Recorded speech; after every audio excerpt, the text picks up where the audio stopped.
December 24, 1971, just hours before Christmas. On LANSA Flight 508, a 17-year-old girl named Juliane Koepcke sat beside her mother, Professor Maria Koepcke. They were flying from Lima to Pucallpa to reunite with Juliane's father, a renowned biologist working at a remote research station deep in the Amazon jungle. The plane took off later than scheduled. The sky was calm, the sun shining faintly. But no one on board knew that within the next hour, their journey would turn into a nightmare in the sky. At nearly 10,000 feet, the weather turned vicious. Dark clouds swirled, thunder cracked like it would split the sky open. The aircraft began to shake violently. A lightning bolt struck the wing. A terrifying explosion followed. The plane shuddered violently, then broke apart in midair. Juliane remembered that horrifying moment vividly. Her mother screamed. The wind howled like knives in her ears. Suddenly, she was sucked out of the aircraft, still strapped to her seat, falling freely through the sky, surrounded by shards of metal and pieces of the plane. Juliane didn't scream. She didn't cry. Her body went numb with shock. Unlike the screams and panic one might imagine in a deadly free fall, she only remembered the world spinning and the jungle canopy racing toward her. Her seatbelt and the thick jungle foliage acted like a crude parachute.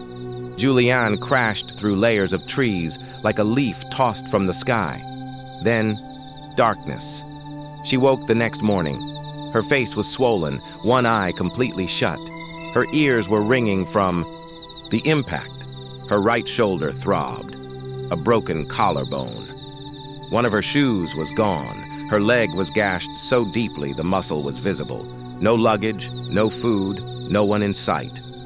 Worst of all, her mother, who had been sitting right beside her, was gone. No body, no sound, no trace. Juliane, only 17 years old, now lay alone, wounded, in the heart of the vast Amazon rainforest, a place even seasoned explorers feared to enter. Juliane didn't just lie there and wait for death. Raised by scientists in the wilds of Peru, she had basic survival instincts. She knew one thing for sure: where there's water, there's life. So she followed a small stream. She limped through the jungle, covering a few kilometers a day as her wounds festered and black flies swarmed her open cuts. At night, rain poured endlessly. She slept beneath trees, shivering without shelter. For the first 3 days, she survived on a melted chocolate bar she'd found in her pocket. After that, only stream water.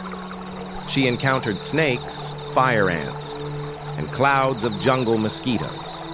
Once she even stumbled upon a corpse, a fellow passenger, still strapped to his seat, half buried in mud. That image haunted her for years. By the 7th day, maggots had infested the wound on her leg. But instead of panicking, Juliane remembered something her father once taught her. Maggots can prevent infection, so she let them stay, these strange doctors of the jungle. On the 10th day, Juliane was nearing the edge of death, exhausted, starving, dehydrated, feverish, and in constant pain. Her mind was starting to fade. Then suddenly, a strange sound broke through the jungle. It was the steady chug of a water pump. Following the noise, she discovered an abandoned wooden canoe and a makeshift hut nearby, but no people.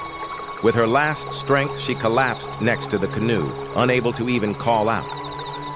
The next morning, a group of forest workers returned. They found a pale, battered teenage girl with sunken eyes and festering wounds. At first, they didn't believe her story. But when she spoke weakly in Spanish and described the plane crash, they were stunned. Without delay, they gave her first aid, wrapped her injuries, and carried her downriver by boat for over 8 hours. Finally reaching a site where a plane could fly her to safety, Juliane was confirmed to be the only survivor among the 92 passengers and crew aboard LANSA Flight 508.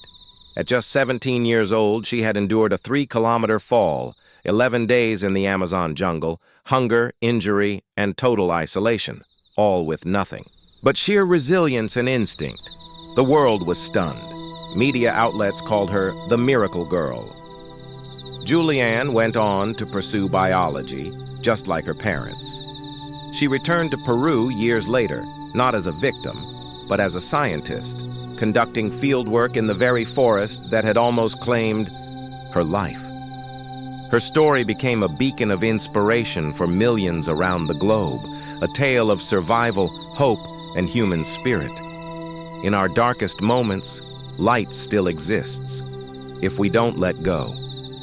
Life is more than breath. It is the courage to keep walking,